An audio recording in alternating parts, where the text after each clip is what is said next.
It's a special edition episode of Sports Card Investor with Ryan Johnson, Card Collector 2. Today, we're going to talk about the state of the sports card market as we get started here in 2025. What will the market look like this year? What are our predictions for the future? And are we in a junk wax era? Do we need to be concerned about overprinting and overproduction? And what could it mean to the future of the sports card hobby? We're going to dive into all of that right now. Welcome, Card Collector 2, to this special episode.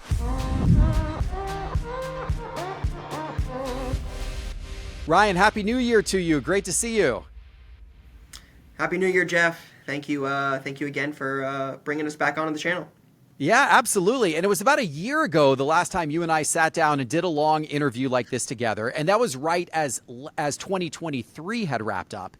And you were telling me back then that 2023 ended in a really good way for you. I remember you were saying December 2023, I think, was kind of your busiest month ever as of that time.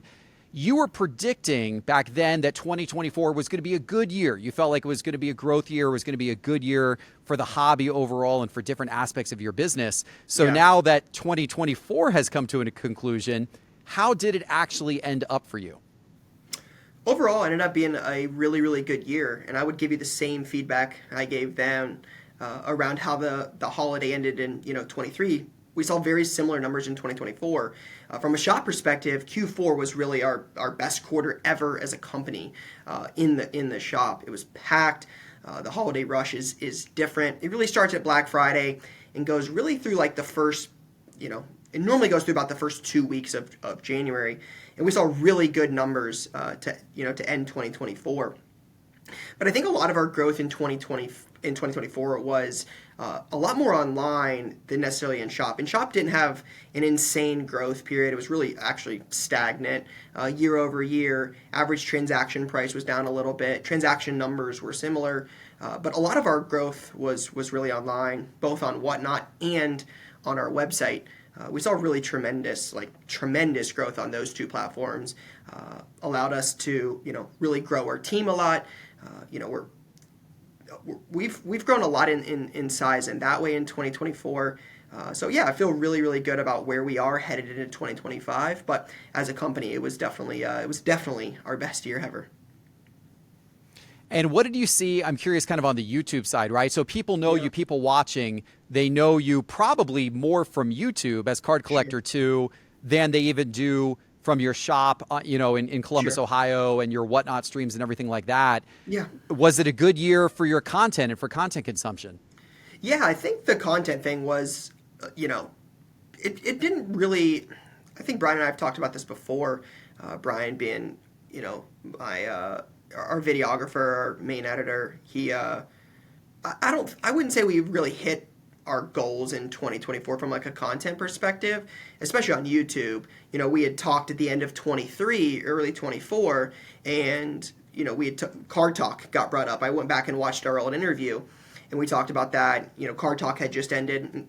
2024 was the first year I hadn't recorded a single episode of a podcast at all. So we had none of that content, on our YouTube page, and then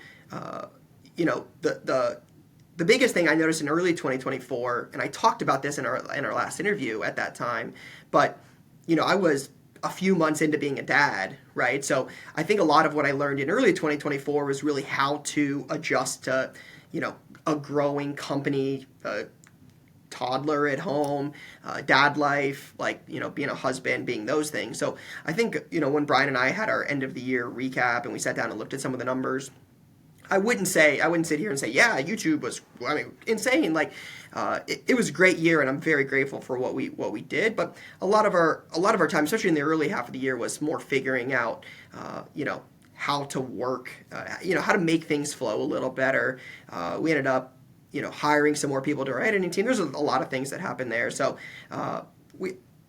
one of the things I want to get into, and we can maybe get into it now or later, but I talked a lot about it in the interview as well around short form content. we spent a lot more time on short form content in 2024 than long form. Our TikTok numbers, we saw really, really good growth there. That was something we prioritized a lot in 2024 and will continue to do so in 2025. So I'm really excited about that. But just from like a YouTube perspective, I just want to be honest. Like, I don't think it's always sunshine and rainbows. And I wouldn't sit here and say, Geoff, you know what? It was insane. We had the best year ever on YouTube, because I would be lying if I told you that. Well, it's awesome, though, that you were still able to keep up with what is a busy video release calendar for you, because I know you put a lot of content out. I see your new videos all the time in my feed, and you're able to do that while, your first full year of raising a family, like raising a young son. So I'm sure I know that's a balancing act. I know you do a lot of travel. You go to a lot of card shows all over the country. Yeah. What has that been like personally for you? Like, have you been able to find the right cadence with being able to travel? And, obviously you've got your young son to care for. How's that experience been? Yeah, it's been a learning experience. Some weekends are busier than others, and some weekends are easier than others. But it helps that I have an amazing, supportive partner at home who is in my corner. That makes it a lot easier, right? So Regina's been great, but yeah, it's a learning curve, right? This is that's one thing I try to look at a lot, is like, I give myself grace that this is something that, while we've been able to build something really cool, this is also, like, we're early in the game. Like, we're playing a long game here. This is something I want to do for 20, 30 years. We're 5.5, almost 6 years into a card store. Like, I quit my job in October of 18. So we're still early in this game, and it's something we want to do forever. So it's kind of a balancing act, just kind of, like I said, some weekends are harder than others, but you kind of figure it out as you go. So speaking of being early in the game, there's definitely a lot of people out there, I'm sure some people watching this video, who feel like, sports cards are still in a bubble, and the bubble's going to burst at some point. Things are going to crash back down. Things are going to come back down. I have been on record many times of saying the exact opposite, of saying I actually think you're going to see a ton of growth in the sports card market in the years ahead.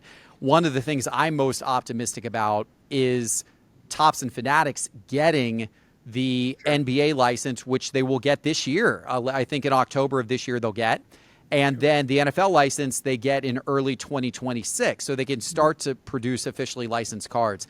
I'm optimistic about that because I've seen what Topps and Fanatics have done in terms of investing in marketing for baseball, which is, the primary product they currently have, a little bit, soccer and some of the other sports as well, but baseball in particular, and the excitement they brought around things like the MLB debut patches, for example, Topps Now, which has gone crazy in popularity this year, Topps Rip Night, that activation, which took place at, so many different card shops all over the country.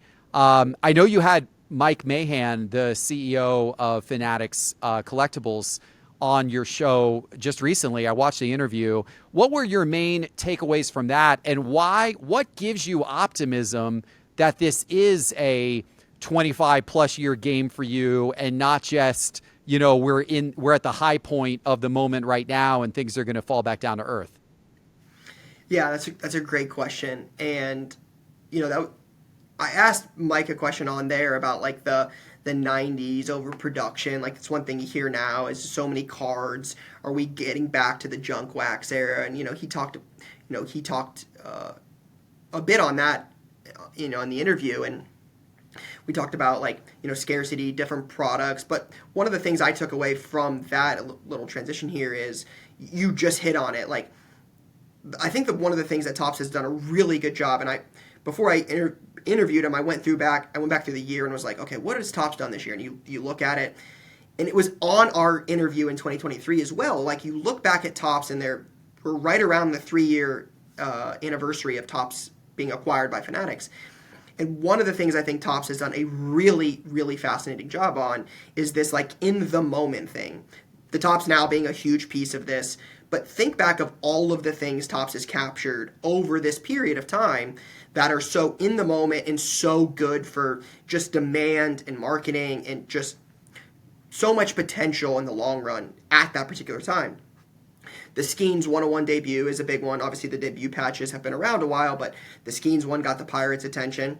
You had the Olympic 101 triple auto. I mean, I saw plenty of your content around that Yep. particular card, right? That was a huge deal at the moment. Then you've got, the Brady autos when those came. Again, we talked about it on last year's interview.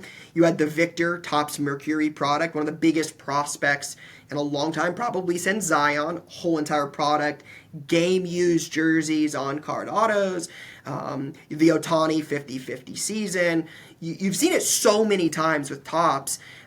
So that's one thing that I was super optimistic on. And, again, looking back on the year we've had before I interviewed Mike, it was like, man, there's a lot of cool things. And then I watched our interview and we talked about it on there last year as well. So I have a lot of optimism that Topps is going to take this in the right direction.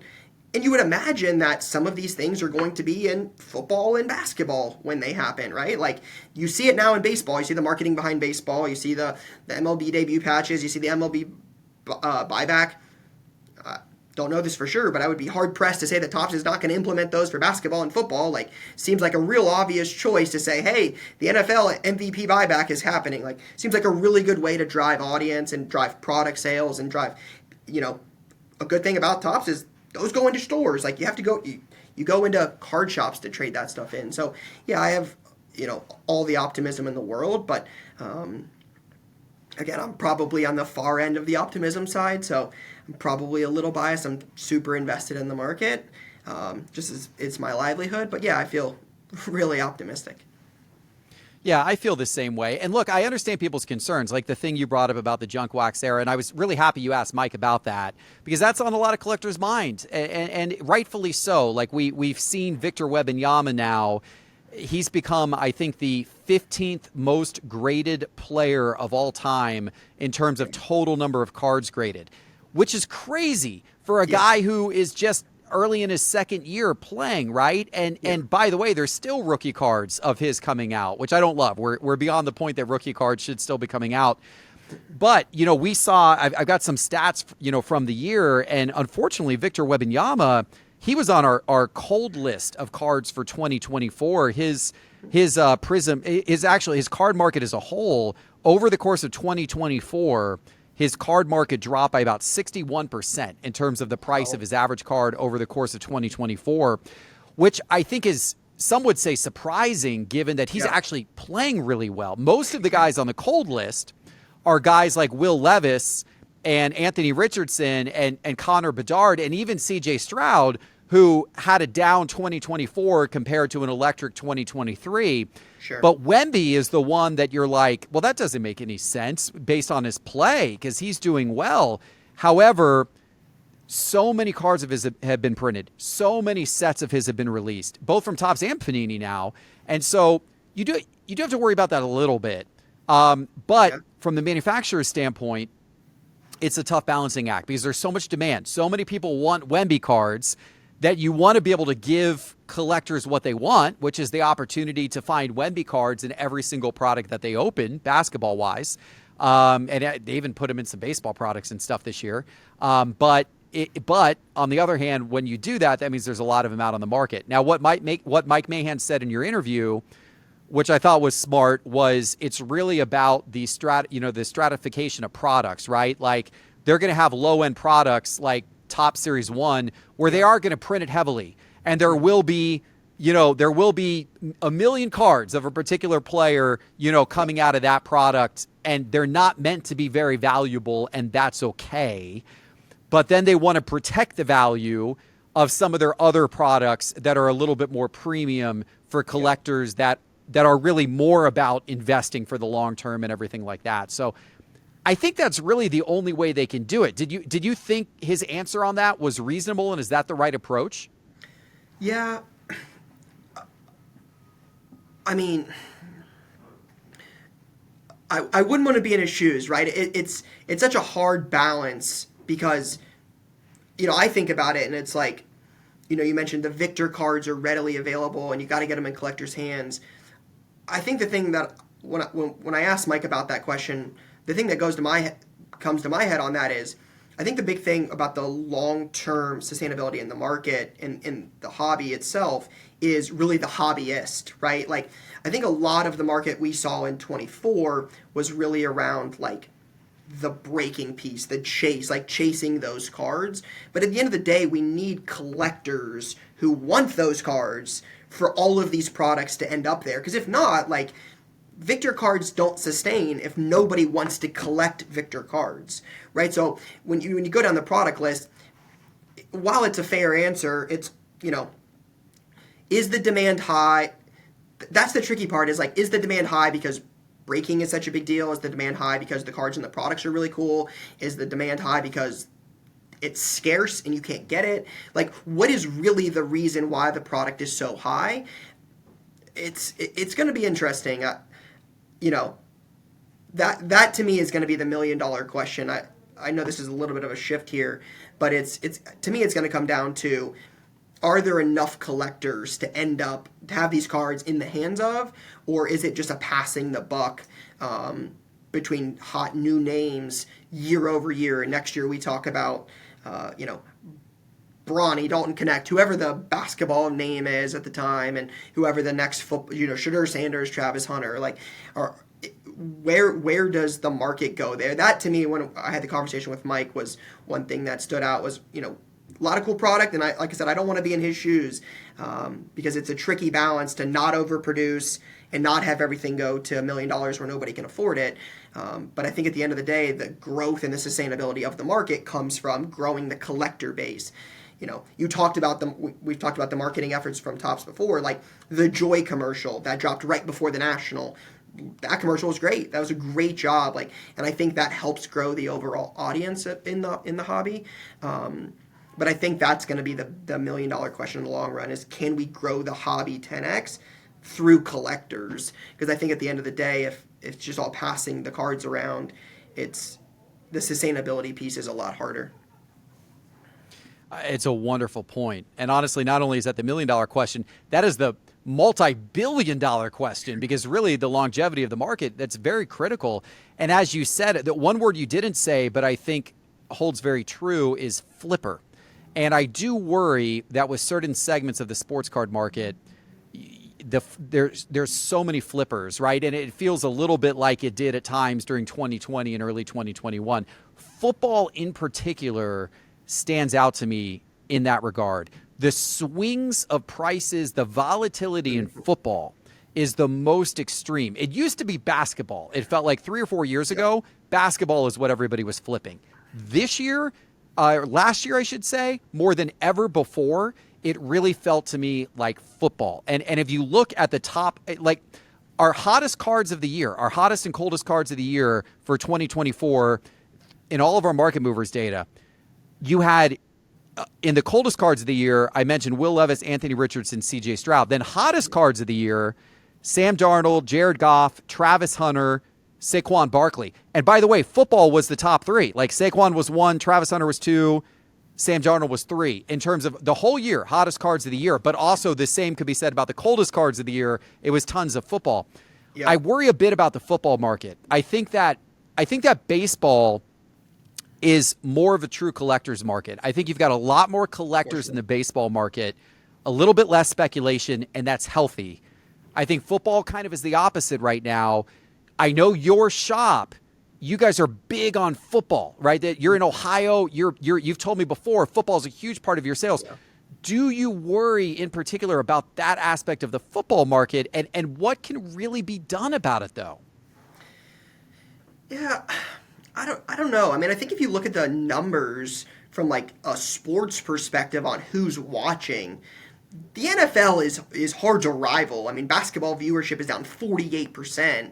So I don't think it's by accident that plenty of people want basketball cards. But like, I'm not surprised by basketball being down. Again, I'm certainly biased in this because, again, football is such a big piece of our shop, a big piece of our brand.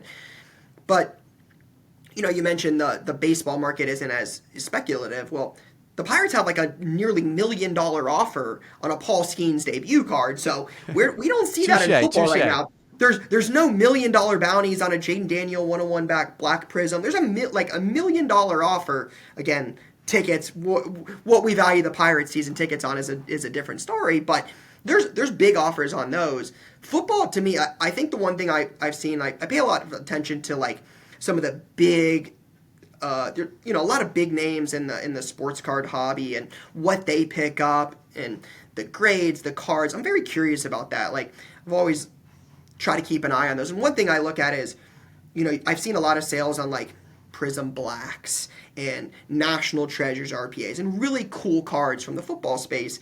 When you compare a lot of those to basketball, while the products might not be the same, especially if you go back and you've got exquisite in different periods there, some of those football cards, I think, have slowly started to creep up, but basketball's just got, some of the top spots on some of those big cards.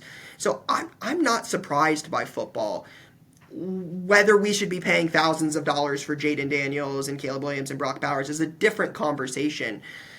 But when I look at the football sport as a whole, what NIL has done to college football, the viewership of college football and the NFL, I'm not really surprised by it. But again, I've been in a football market for so long. I would 100% agree with you that baseball is the collector sport. Baseball, to me, is the most collector sport. I think it's got sets built for that. Allen and Ginter, Series 1, Series 2, update. Topps Chrome is affordable. Again, I think we've talked about this before. Topps Chrome baseball is a couple $100. Prism football is $1,000. Like, they're not comparable from a collector's perspective. But I'm not really surprised by the football thing. I think football is catching up to what basketball was, and I think the demand is going to continue to rise in 2025.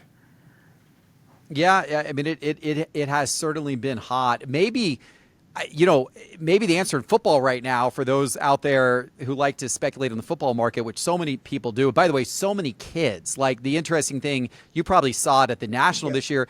My older son Reeves is just almost exclusively into football cards. I'm trying to drag him into the other sports, but he just loves football.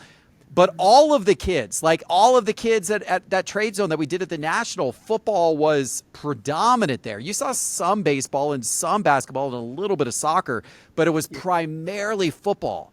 And so the kids are all super into it. And maybe the play and the education is go buy some really cool Barry Sanders cards.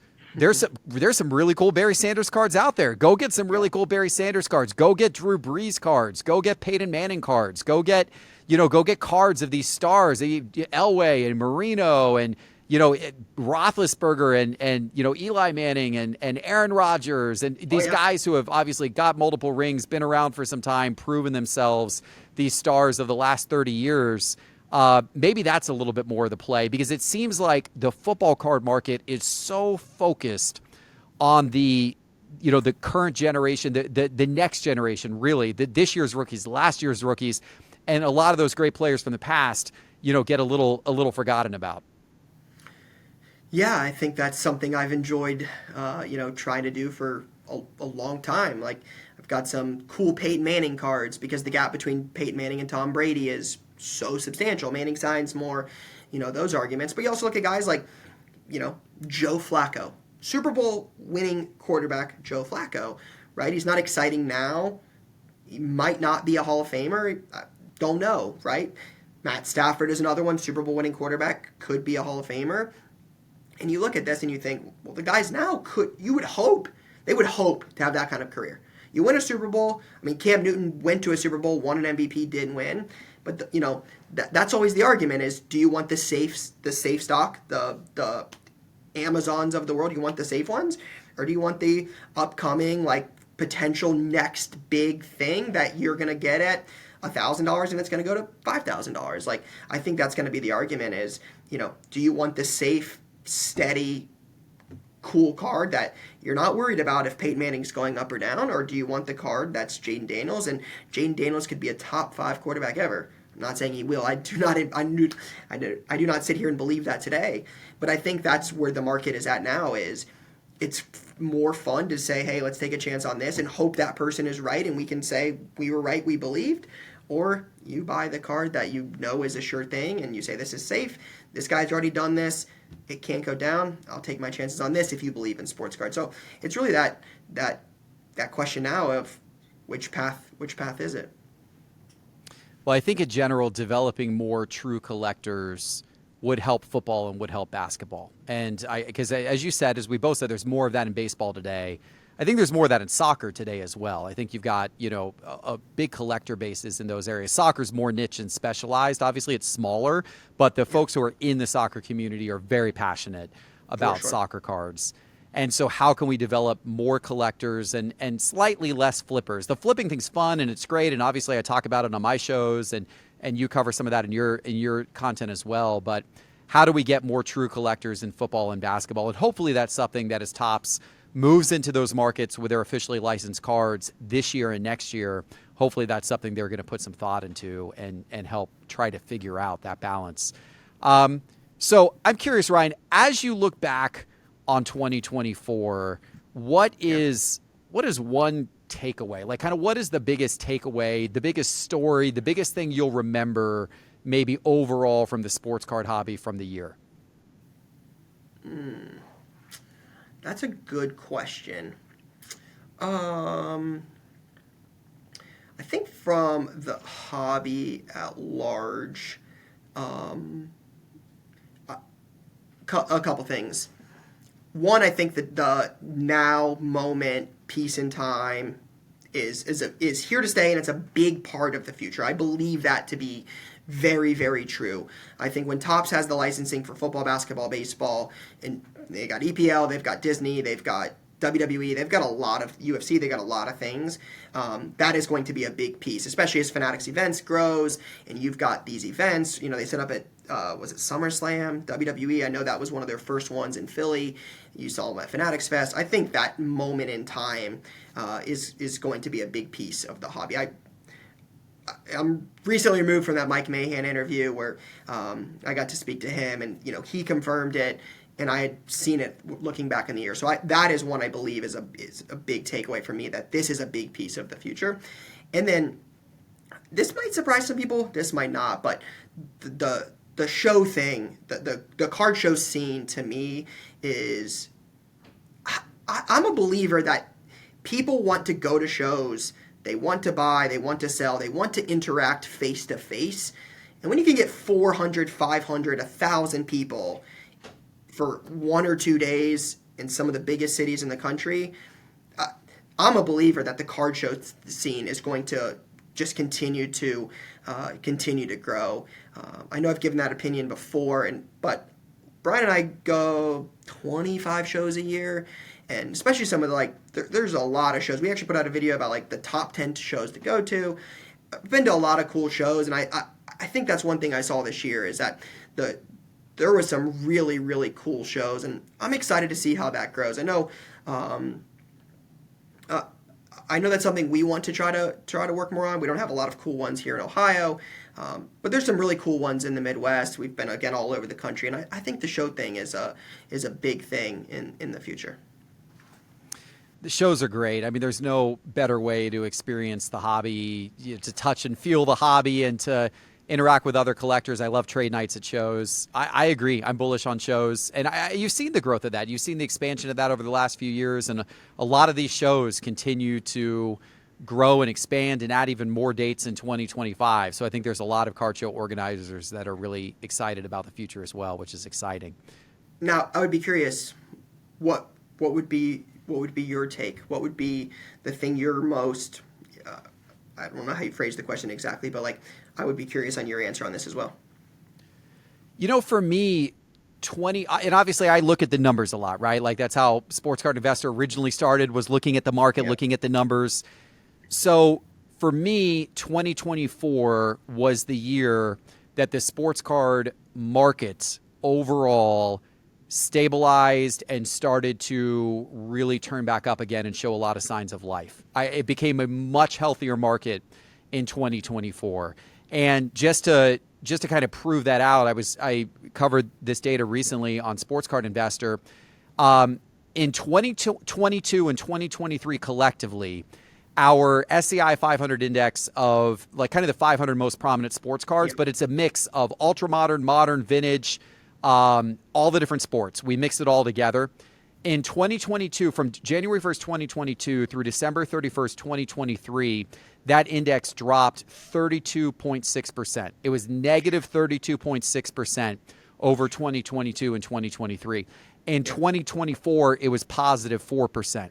So it's not a huge number. And there are people, there are people out there that are like, well, you would have done better by investing in the stock market. That is true. But the very fact that it was positive, the very fact that it was very negative in 2022 and 2023, and then it turned around and it became positive in 2024, I think is a very good sign. And I expect to see continued growth. I think the years ahead are going to be good years. And I think we'll look back on 2023 as kind of when things bottomed out and started to turn. You had this incredible, obviously, unbelievable rise in 2019, and then especially 2020 and the first part of 2021, fueled by the pandemic. And then you had this incredible fall off in the second half of 2021 and 22 and 23. But then here we are, 2024 turning back positive. I expect 2025 to be positive. I hope it doesn't get back to the frenzy levels that we had. Like, that was too much. I think slow and steady growth is great. And like for the market overall, like if we see the value of cards ticking up 10 to 20% per year, that would be awesome. And I think in that type of market environment, people are really more apt to participate because you have the opportunity of flipping a big card for a profit. You have the opportunity of buying a really nice card and then 6 months later checking the price of that card in market movers and saying, oh, that card's worth more today than it was 6 months ago. That's fantastic, right? You weren't getting a lot of that in 2022 and 2023, but you started to get a little bit of it in 2024, and I hope you get a lot more of it this year. Love it. Yeah.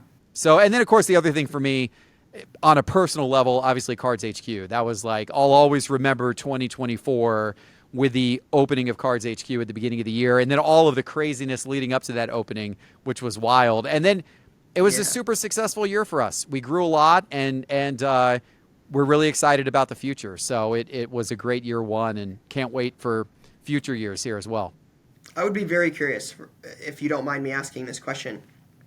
As somebody that is trying to build a card store and you just had your first full year of it, what do you think your biggest takeaway was from the beginning of the year when we did this a year ago to the end of 2024? What do you think your biggest takeaway was in the first year running a card store?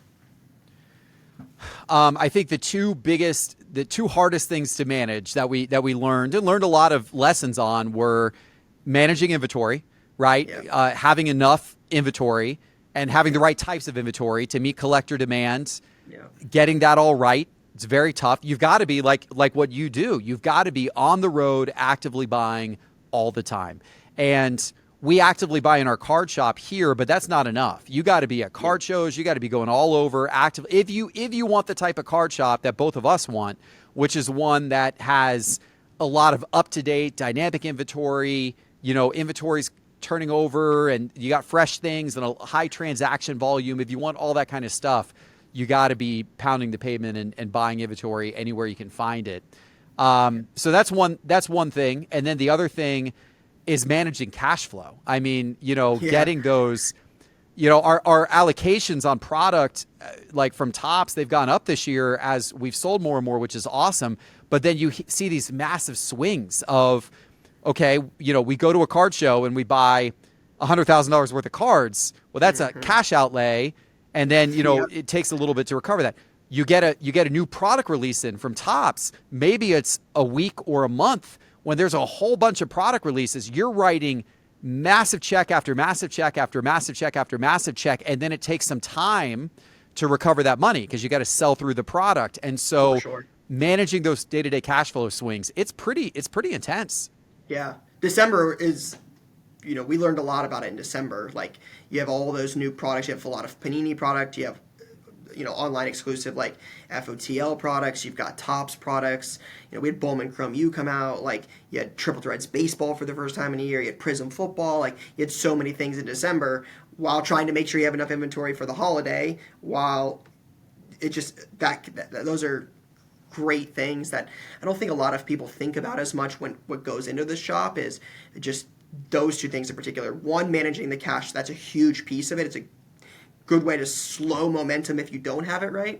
And then having as much as possible, meeting those current demands. Yeah, I love it. I think it's very, very true. It's been a fun learning experience, a painful learning experience occasionally, but for the most part, a wonderful learning experience. It's been a lot of fun.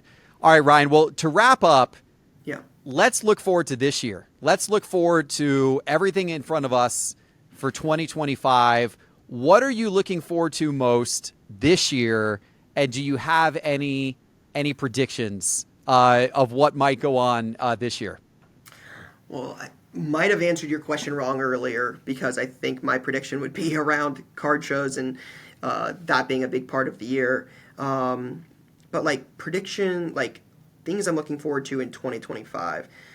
I think, you hit on it earlier, and I know I talked about it, like selfishly, right? Like, again, like kind of in my world trying to grow this, like I think the thing I'm the most looking forward to is like I've got a full year under my belt of managing, being a dad, a husband, a business owner. So like trying to manage those things now that we have a better idea, like I'm more excited for that. I think we're going to take on some really, really cool things in 2025. I'm excited to get back into like the podcast space. I'm excited to talk cards more. Like, I'm grateful for you for bringing me on for a couple times, but miss doing this on a regular basis. So I'm excited to like just continue to build something really cool on our end. For the market itself, like, I'm really curious to see what it's like when Topps takes over basketball. Like, Yeah. the basketball market, like you said, it's kind of been on the back burner with football and such a huge demand. Panini still has that for a little while. If you're going to get LeBron James, you're going to get some of these cards licensed, trade Topps Chrome LeBron James Superfractor. Saying that it sounds crazy, but it sounds like it's a reality, and they're going to get the license. So things are coming. What does that look like? I don't know. Those are things that stand out, but I'm excited. I think your point is spot on earlier about the market leveling out and not being these crazy COVID days. Everything rises. But you saw it on the cold list. You see some really big drops. Is the market as a whole gonna, level out and not have these crazy swings? What does it look like for the market as a whole? I'm pretty optimistic, but I'm just, I don't know, excited to see what the year has in store. I think those are great things to be looking forward to. I'm looking forward to that as well. Super, super excited to see how this year goes, to see what Topps does with basketball, and to get this weird phase of unlicensed and autographs of certain players being exclusive. Like, we got to get some of that behind us and, get beyond that. So I'm excited about that. All right, Ryan, I'm going to conclude with this. I appreciate all your time. It's been fantastic catching up with you. I have my Grail card of the year right here. It's my Grail card of the year. This is the card this is the card that I predict is going to go up the most. I'm unboxing this here. I predict this is going to go up the most over the course of the year. Look at this guy. Look at this. It is the Ryan Johnson Card Collector 2 Superfractor, Ryan. The first pitch Superfractor. It has landed at Cards HQ. That is incredible. I love this card. Yeah, I might have to trade it to you sometime if you want it back for your PC. But until that moment, this is going to be proudly on display here at Cards HQ. That is fantastic. That's incredible. I can't believe you bought that. I had to buy it. I had to buy the Ryan Johnson investment card of the year right here. Investment card of the year, the Ryan Johnson Superfractor. Of your first pitch, by the way. What a moment that was for you this past year, right? Yeah, very, very cool opportunity. Brewers organization was incredible. They were so great. Shout out to Lee for the really cool opportunity. That was something I'll never forget. I got to experience it with my wife and son and Brian. It was so cool. I'm forever grateful for that. Yeah, that's awesome. All right, Ryan, it's been a pleasure catching up with you, man. Happy New Year to you and best of luck for everything in the Card Collector 2 world in 2025. Likewise, Geoff. Thank you. Thank you guys for having me. Yeah, take care. That was awesome having Ryan on the show and hearing his outlook for the year. And if you like interview content like this with the biggest names in the sports card hobby, then you should really subscribe to the Geoff Wilson Show. It's another YouTube channel, a separate YouTube channel, as well as a podcast that you can subscribe to. Search for the Geoff Wilson Show. Subscribe on YouTube and also subscribe on Apple Podcasts and on Spotify. Every single week, I bring you interviews with all of the leaders from the world of sports cards. Thanks for watching. Happy New Year, and I'll see you soon with our next episode. Take care.